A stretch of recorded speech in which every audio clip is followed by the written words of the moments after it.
Good evening student. Start करेंगे हम आज का टॉपिक, और आज का टॉपिक है हमारा ultra structure of started muscles. कि अगर हम मसल को कट करते हैं तो हमें क्या चीज़ें दिखाई देती हैं।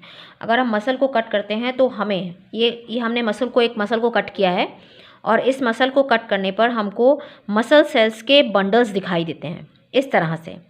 ये एक मसल का सेक्शन है। अगर हमने मसल को काट देते हैं, मान लो एक मसल थी यहाँ पर, इस मसल को हम कट करते हैं और कट करके उसको हम सेक्शन देखते हैं तो हमें इस तरह का स्ट्रक्चर दिखाई देता है, जिसमें हमें जो मसल सेल्स हैं उनके बंडल्स दिखाई देते हैं। तो ये मसल के बंडल्स हैं, यानी इसके अंदर ये बहुत सारी मसल सेल्स हैं, उनके बंडल्स बने हुए हैं। तो इन मसल बंडल को हम फेसिकल्स बोलते हैं, ठीक है। और ये हैं अंदर मसल सेल्स, और इन मसल सेल्स को मसल फाइबर भी हम बोलते हैं, क्योंकि ये साइज़ में बहुत बड़ी होती हैं। इस तरह से हमने बनाया था जब स्ट्रक्चर, तो इस तरह से हमने लंबी लंबी बनाई थी, इस तरह की। तो ये बहुत लंबी होती हैं, इसलिए हम इनको फाइबर भी बोलते हैं। मसल सेल की जगह हम इनको मसल फाइबर भी बोल देते हैं, और मसल फाइबर को ही हम मायो फाइबर भी बोलते हैं। मायो वर्ड जो है वो मसल से रिलेटेड है। सो आप उसको, क्योंकि हम इसे फाइबर बोल रहे हैं तो मसल की जगह हमने यूज़ कर दिया मायो, और फाइबर की जगह फाइबर आ गया।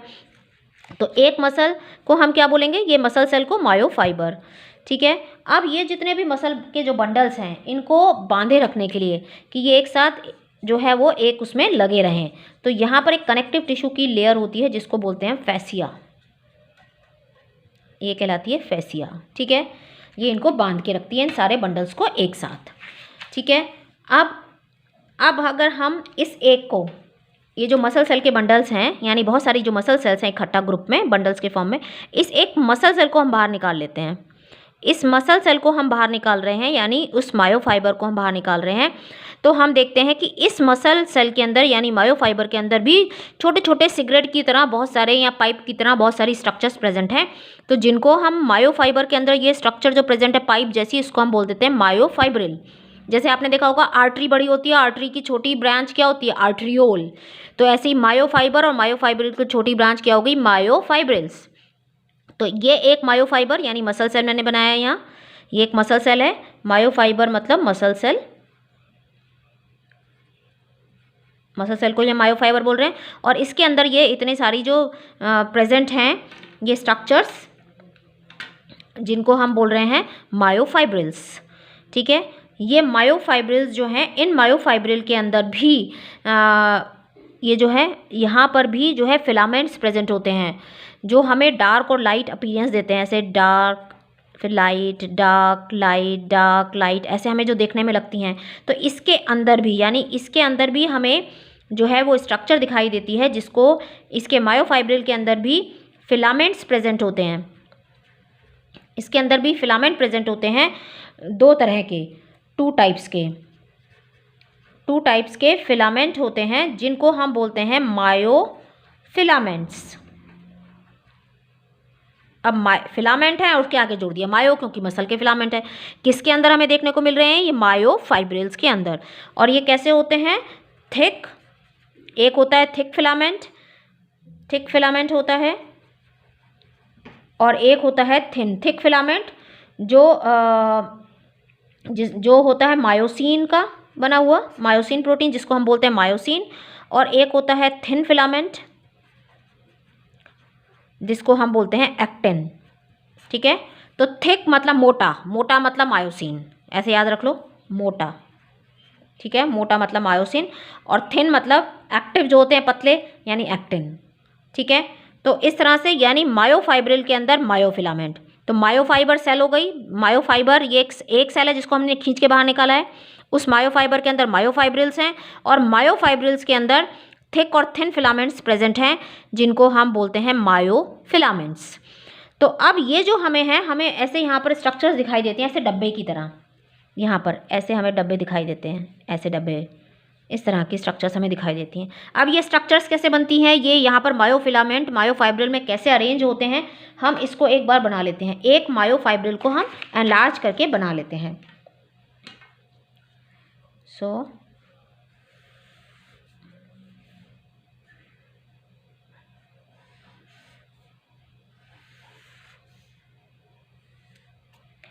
ये हम एक बना लेते हैं, एक मायोफाइब्रिल, ठीक है। ये हमने बनाई एक मायोफाइब्रिल, यानी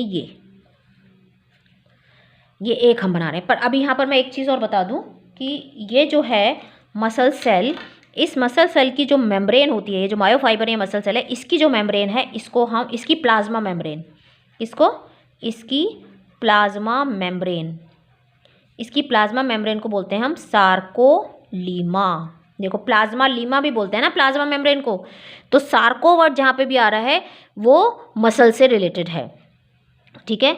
तो यहाँ पर सार्कोलीमा, और इसके अंदर जो साइटोप्लाज्म है, तो अब इसके साइटोप्लाज्म को क्या बोलेंगे? सार्कोप्लाज्म, सार्कोप्लाज्म, ठीक है। और इसके अंदर जो ER है यानी एंडोप्लाज्मिक रेटिकुलम, उसको बोलेंगे हम सार्कोप्लाज्मिक रेटिकुलम, सार्कोप्लाज्मिक रेटिकुलम। हर जगह सार्को को जोड़ दो। ये सार्कोप्लाज्मिक रेटिकुलम के अंदर कैल्शियम होता है, कैल्शियम का स्टोर हाउस है ये, जो मसल कॉन्ट्रैक्शन के लिए चाहिए, वो हम पढ़ेंगे कि कब ये रिलीज़ करेगा। तो अब यहाँ पर ये बताना जरूरी था कि इसकी प्लाज्मा मेम्ब्रेन सार्कोलीमा, इसका साइटोप्लाज्म सार्कोप्लाज्म, और इसका एंडोप्लाज्मिक रेटिकुलम सार्कोप्लाज्मिक रेटिकुलम। और ये भी अपने अंदर कभी एकदम से भागना पड़ जाए तो हमको एनर्जी की रिक्वायरमेंट होती है, और जो है हमें एनर्जी चाहिए, तो एनर्जी के लिए इसके पास फूड होना चाहिए। तो ये भी अपने पास अपना फूड यानी ग्लाइकोजन स्टोर करके रखता है। यहाँ पर इसके पास ग्लाइकोजन स्टोर रहता है, जब इसको ज़रूरत होती है इसको ये ब्रेक डाउन करता है। तो ग्लाइकोजन को ब्रेक डाउन करने के लिए इसके पास ऑक्सीजन भी होनी चाहिए। तो यहाँ पर इसके पास इसका एक जो है ऑक्सीजन स्टोर होती है, किसके अंदर? मायोग्लोबिन। इसका जैसे हमने हीमोग्लोबिन पढ़ा है, यहाँ पर इसका जो स्ट्रक्चर है वो है मायोग्लोबिन। हीमोग्लोबिन की जगह इसको बोलते हैं मायोग्लोबिन, जिसके अंदर ऑक्सीजन होती है। और कितने? One molecule. जैसे हमने पढ़ा था हीमोग्लोबिन में 4 जो है हर एक आयरन जो है एक मॉलिक्यूल को अटैच कराता है, यहाँ पर मायोग्लोबिन के साथ एक ऑक्सीजन मॉलिक्यूल रहता है। तो ये भी इसके पास रहता है। कभी हमको इमीडिएटली ज़रूरत पड़ जाए तो हमारे पास अपना फूड है, अपना एनर्जी हम उससे बना लेंगे ग्लाइकोजन को ब्रेक डाउन करके, क्योंकि मायोग्लोबिन है जहाँ पर हम उसके पास ऑक्सीजन है जो उसको ब्रेक डाउन करा देगी। हाँ जी, अब हम आ जाते हैं पहले हमने ये बंडल्स देखे, बंडल से हमने एक क्या निकाली? Muscle cell. ये मसल सेल आ गई।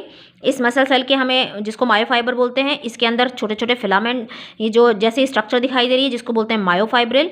इस मायोफाइब्रिल का अब हमने लार्ज बनाया है। पहले हमने मसल सेल का बनाया, अब मायोफाइब्रिल का, जहाँ पर हम देखेंगे कि 2 तरह के फिलामेंट्स हैं, मायोफिलामेंट्स। सो ये जो फिलामेंट्स हैं ये थिक और थिन फिलामेंट्स हैं। थिक फिलामेंट को मायोसिन यानी मोटा, और थिन फिलामेंट यानी एक्टिन।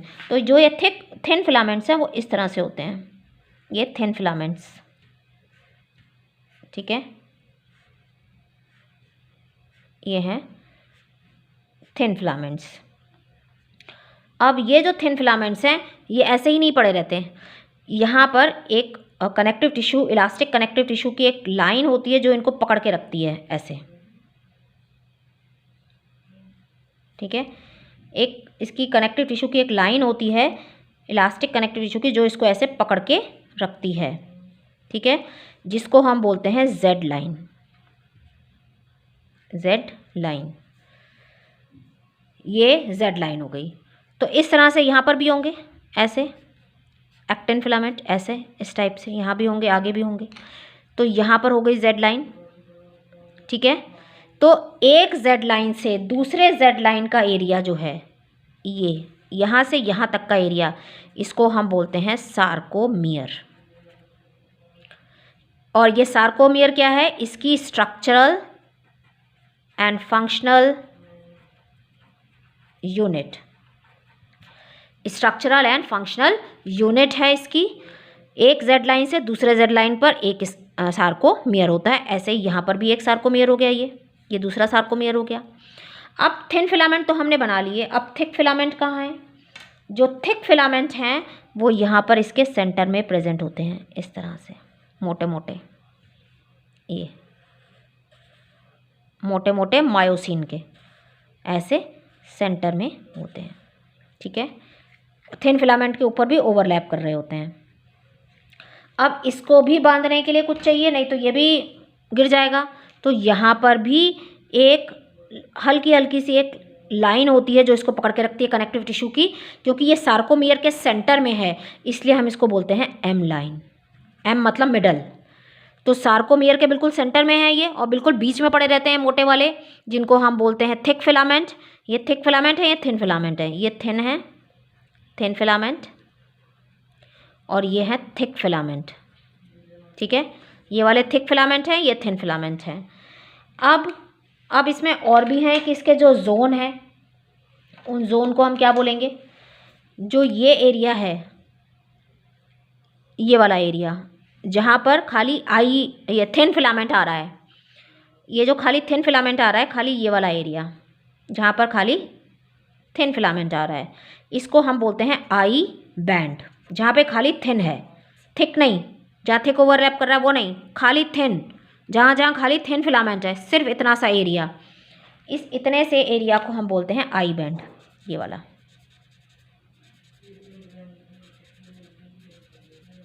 क्योंकि यहाँ से तो दूसरे भी आ जाएंगे, यहाँ से दूसरे थिक फिलामेंट आ जाएंगे आगे ओवरलैप करने के लिए। ठीक है, तो जहाँ ओवरलैप नहीं कर रहे वो वाला एरिया कहलाता है आई बैंड। आई का मतलब है आइसोट्रॉपिक बैंड। ठीक है, और ये वाला इधर भी आ जाएगा, ये वाला एरिया जहाँ पर ये ओवरलैप नहीं कर रहा है, सिर्फ उतना ही जोन ये। ठीक है, ये वाला एरिया यहाँ पे हम बना लेते हैं फिर से। ये थिक फिलामेंट, थोड़ा सा ओवरलैप कराना पड़ेगा इसको।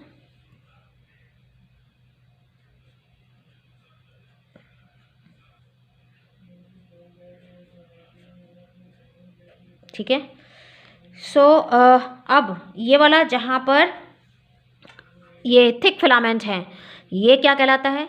ये तो हो गया आई बैंड। ये कहलाता है जहाँ पर थिक फिलामेंट है, ये वाला रीजन पूरा, चाहे वो इसको भी ओवरलैप कर रहा है, ये पूरा रीजन, ये वाला पूरा रीजन पिंक से कर देती हूँ मैं। ये पूरा रीजन यहाँ से लेके ये पूरा रीजन, चाहे ये ओवरलैप कर रहे हैं, ये पूरा रीजन,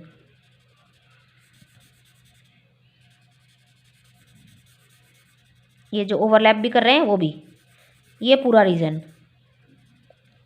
ये पिंक वाला, ये जो पिंक वाला जोन है ये कहलाता है ए बैंड। ए बैंड मतलब एन आइसोट्रॉपिक बैंड। पूरा मतलब जहाँ तक थिक फिलामेंट जाएगा वो उसकी जगह हो गई, वो उसकी प्रॉपर्टी हो गई, वो उसकी जगह हो गई। चाहे वो थिन के ऊपर ओवरलैप भी कर रहा है तो वो पूरा रीजन कहलाता है ए बैंड या एनाइसोट्रॉपिक बैंड। पर आई बैंड में ऐसा नहीं है। आई बैंड में खाली उतना ही है जहाँ पर ये ओवरलैप कर रहा है, वो वाला रीजन काउंट नहीं किया गया। जो जहाँ तक ओवरलैप के बाद वाला रीजन है उसको खाली काउंट किया गया है, वो है आई बैंड। थिन फिलामेंट बोलते हैं कि मुझे थिक फिलामेंट नहीं चाहिए बिल्कुल भी अपने एरिया में, इसका एरिया मुझे नहीं चाहिए, मेरे को सिर्फ अपना एरिया चाहिए जो मेरा हो, तो वो हो गया आई बैंड। अब यहाँ पर ये एरिया, जो एरिया में किससे बनाऊँ, कौन से कलर से, पर्पल से बनाते हैं, ये एरिया जहाँ पर ये अकेला थिक फिलामेंट है, थिन फिलामेंट नहीं आ रहा है, सिर्फ थिक फिलामेंट है, सिर्फ ये वाला रीजन, इतने रीजन को छोड़ दो, ये वाला रीजन, सिर्फ ये वाला रीजन जहाँ पर ये ओवरलैप नहीं कर रहा, सिर्फ इसी की प्रॉपर्टी है। जो ओवरलैप वाले को छोड़ दो, ओवरलैप वाले को छोड़ दो, सिर्फ ये वाला रीजन, ये वाला रीजन, ये ओवरलैप वाला नहीं, ये वाला रीजन सिर्फ यहाँ से यहाँ तक का, इसको बोलते हैं एच जोन। ये पूरा ये कहलाता है एच जोन। ठीक है, सो एच जोन में क्या आ रहा है? सिर्फ थिक फिलामेंट। एच जोन के अंदर है खाली थिक फिलामेंट। बल्कि ए बैंड में क्या आ रहा है? जो ए बैंड है उसके अंदर थिक भी हैं, प्लस ये जो थिन फिलामेंट का थोड़ा सा पार्ट है, थिन का जो ये थोड़ा सा पार्ट है, थोड़ा पार्ट, ठीक है, ये पूरा है। जहाँ तक ये जा रहे हैं वहाँ तक क्या हो गया? A band. पर एच जोन कौन सा है? जहाँ पर सिर्फ थिक हैं, थिन फिलामेंट नहीं आ रहे, वो है एच जोन। ठीक है, तो अब हम देखें कि एक सार्कोमेयर के अंदर क्या आ रहा है। अगर हम एक सार्कोमेयर की बात करें तो यहाँ से यहाँ है, तो 2 जेड लाइन के बीच का एरिया, 2 जेड लाइन के बीच का एरिया, तो उसमें आधा आई बैंड इधर आता है और आधा आई बैंड दूसरे सार्कोमेयर में जा रहा है। देखो ये जो थिन फिलामेंट हैं, ये थिन फिलामेंट आधे एक सार्कोमियर में आ रहे हैं और आधे दूसरे सार्कोमियर में जा रहे हैं। मान लो ये एक सार्कोमियर है, ये दूसरा सार्कोमियर है, ये तीसरा सार्कोमियर है, तो ये आई जो बैंड है इसमें ये जुड़े हुए हैं किससे, यहाँ पर ये थिन फिलामेंट है जेड लाइन पर, तो थिन फिलामेंट आधे एक सार्कोमियर में आ रहे हैं और आधे दूसरे सार्कोमियर में। तो एक सार्कोमियर में क्या आएगा, हाफ आई बैंड प्लस ये पूरा ए बैंड, हाफ, ठीक है, half I band, A band, half I band. A band तो ये वाला रीजन है पूरा, तो half I band, A band and I band. तो ये हो गया, समझ में आया कि जो थिन फिलामेंट हैं वो एक जेड लाइन से एक जेड लाइन का बीच का सार्कोमियर है। जो थिन फिलामेंट है वो दोनों में शेयर होते हैं, दो सार्कोमियर के बीच में। ये जोन थिक फिलामेंट का मिडल वाला जोन है, जो जहाँ से थिक फिलामेंट स्टार्ट होता है वो ए बैंड है, पर जहाँ पर वो ओवरलैप भी कर रहा होता है थिन फिलामेंट पे, तो वो भी एरिया जो है वो थिक में काउंट हो जाता है ए बैंड के अंदर। पर जहाँ पर कोई ओवरलैपिंग नहीं है, सिर्फ थिक फिलामेंट है, वो कहलाता है एच जोन। एच और थिक फिलामेंट को बांधने के लिए एम लाइन है और थिन को जेड लाइन, ठीक है। सो ये हमने किसका देखा, ये थिक और थिन फिलामेंट का स्ट्रक्चर देखा कि किस तरह से ये जो दोनों मायोफिलामेंट्स हैं वो मायोफाइब्रिल के अंदर कैसे अरेंज हैं। ये मायोफाइब्रिल किसके ये जो मायोफिलामेंट्स हैं किसके अंदर अरेंज है, इस मायोफाइब्रिल के अंदर। और मायोफाइब्रिल कहाँ प्रेजेंट है, मायोफाइबर के अंदर। तो हमें जो थिक और थिन स्ट्रक्चर दिखाई देती है इस तरह से, ये जो स्ट्रक्चर दिखाई देती है, तो ये वो एरिया है जो ये वाला एरिया है जहाँ बिल्कुल डार्क है, ये डार्क एरिया है, फिर ये डार्क एरिया है, फिर ये डार्क यानी ये वाला, ये ए बैंड वाला रीजन, ठीक है। तो ये इस तरह से थी। अब आगे हम पूरा इसको डिटेल में पढ़ेंगे कि किस तरह से इनका स्ट्रक्चर होता है। अब हम थिक और थिन फिलामेंट का स्ट्रक्चर देखेंगे कि किस तरह से इनके स्ट्रक्चर होती है और किस तरह से ये एक दूसरे को पकड़ के खींचते हैं, क्योंकि जो कॉन्ट्रैक्शन होता है वो थिन फिलामेंट में होता है, थिक फिलामेंट में नहीं होता। So thank you, thanks for watching, please like, subscribe and share.